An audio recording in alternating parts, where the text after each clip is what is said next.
Greetings, guests of this internet theme park we call YouTube, and welcome to another episode of Games You Can't Possibly Have Tried Yet.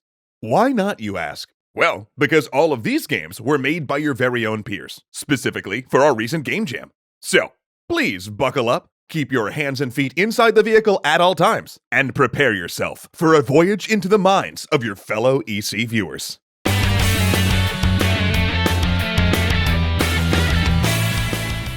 As always, we received a dazzling array of submissions that were weird, delightful, and sometimes even ravishing. But since we don't have time to cover them all, we're going to showcase a few games that we felt took our Game Jam's theme of passage to particularly interesting places. Oh, and also keep an eye out for games that fulfilled our extra challenges, such as Extra CGA, Extra Media, and my personal favorite, Extra Zoe. There you are, bud.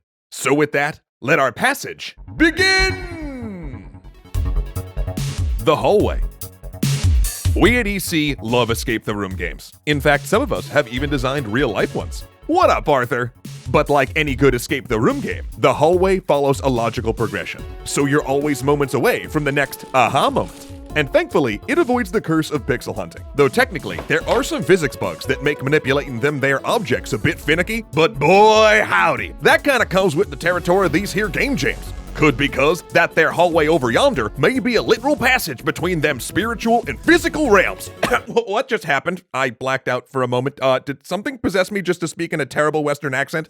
Ugh, that was weird. And probably totally unrelated. Momentary. It's a walking simulator as a card game. You print out decks of cards that each show an interesting piece of scenery and shuffle them into 6 decks.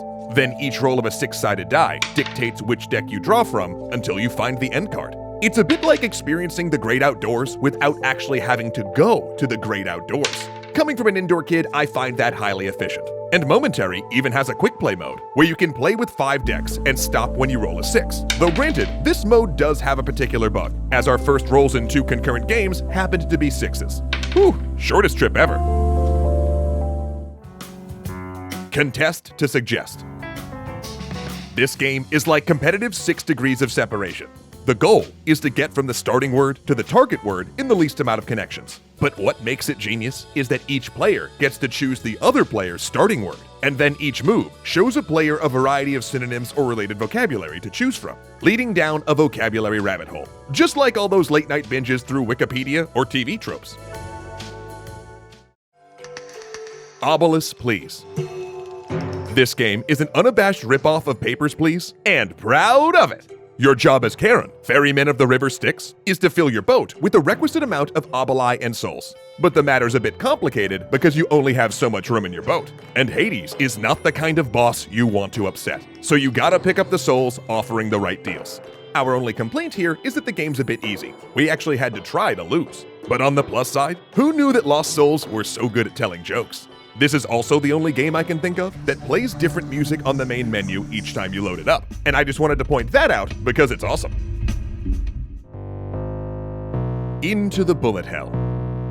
Now, I don't know how many people have read The Divine Comedy and thought, you know, this book would make a great vertical endless runner. But thankfully, these jammers did. And you'll definitely want to get all the way down to the bottom to see what kind of special hells await you. Because rivers of boiling fire are bad, but long IRL lines or PC exclusives, whew, those are real hells. The controls are as simple as they come, and the gameplay moves at a fast pace, though it can be easy to lose your character on screen in all the action. And it would be nice to have a stage select, but otherwise, this game is remarkably polished. Moving makes you smaller. You know, I always love when a game's title is also its instructions. In Moving Makes You Smaller, guess what happens every time you move? Oh, a cat can dream.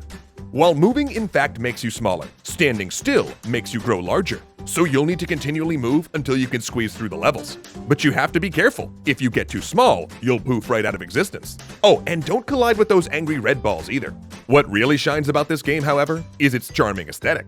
The CGA color scheme, plus the upbeat music and hilarious facial expressions, give the whole thing a very playful feel. And trust me, Zozo, it's definitely worth finishing to check out the ending. Doods, Radical Passage.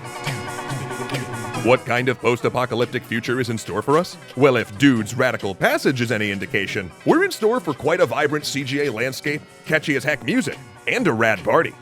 What's striking about Doods, apart from the aesthetic design, is how much variety there is in the gameplay here. Each level in Doods is actually a different game, running the gambit from Mario Kart to Missile Command to Sudoku. Now, some games could use clearer instructions, and sometimes the physics don't want your pieces to stay put, but Doods most definitely deserves props for how much content they crammed in given only 4 days. Hopefully after throwing a party like this, these jammers took a long, well-deserved nap. 80 days. Okay, this one's wild. It's around the world in 80 days as an MMO strategy game, but hosted entirely on a Discord server. Yes, really. 80 days is simply a custom Discord server with a bot. Each new player is assigned 1 out of 3 teams racing around the world from London and back. Then, each new in-game day, which lasts 1 hour in real time, gives players a small amount of money they can spend via chat commands that can be used to either help their teams progress or sabotage another. And rumor has it, when this game was live, Zolaire did some pretty crafty saboteuring themselves.